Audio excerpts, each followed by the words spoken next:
terakhir adalah aksiologi. Apa itu filsafat ilmu?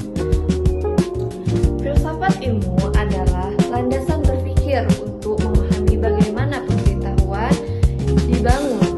Filsafat ilmu terdiri di atas 3 pilar utama, yaitu ontologi, epistemologi, dan yang terakhir ada aksiologi.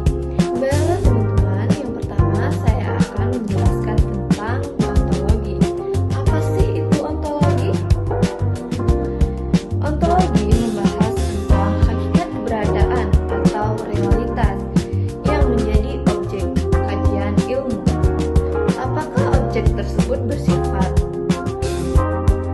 fisik atau metafisik? Dalam ontologi, ilmuwan menetapkan batasan apa yang ingin diteliti. Misalnya, dalam ilmu biologi, secara ontologis yaitu membatasi dirinya pada gejala-gejala kehidupan yang empiris. Ontologi memastikan bahwa ilmu memiliki fokus yang jelas tentang apa yang dianggap sebagai kenyataan. Dan yang kedua, kita membahas tentang epistemologi. Apa sih itu epistemologi?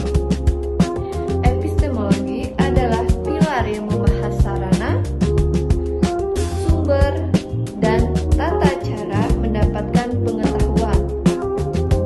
Epistemologi menentukan metode, kriteria, kebenaran. Apakah sebuah teori dikatakan benar karena koheren atau buntut dengan teori sebelumnya, koresponden, sesuai fakta lapangan, atau yang terakhir pragmatis, yaitu bermanfaat secara praktis. Tanpa epistemologi, pengetahuan hanya akan menjadi klaim tanpa dasar yang jelas. Sedangkan pilar yang terakhir yaitu aksiologi. Apa sih itu aksiologi? Pilar ini membahas tentang nilai kegunaan ilmu.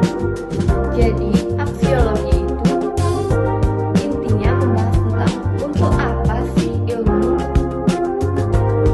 Apakah ilmu tersebut netral, bebas nilai, atau harus terikat pada nilai-nilai kemanusiaan?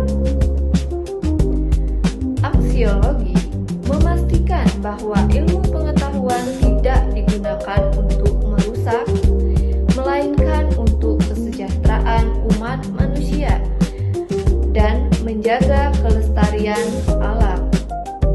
Dan selanjutnya, apa sih keterkaitan ketiganya sebagai fondasi? Yaitu yang pertama, ontologi. Ontologi itu menyediakan bahan mentahnya atau sebagai objek, sedangkan epistemologi itu menyediakan alat masaknya atau cara, metodenya bagaimana. Dan yang terakhir, dan aksiologi. Aksiologi itu apa sih?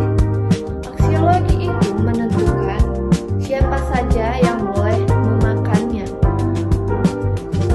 dan untuk apa tujuan makanan itu diberikan atau manfaat. Jadi, kesatuan ketiganya membentuk landasan yang kokoh bagi ilmu pengetahuan untuk berkembang secara rasional, sistematis, dan bermanfaat. Sekian tugas tutorial online saya ucapkan Om Santi Santi Santi Om. Terima kasih. I just had to let you know you're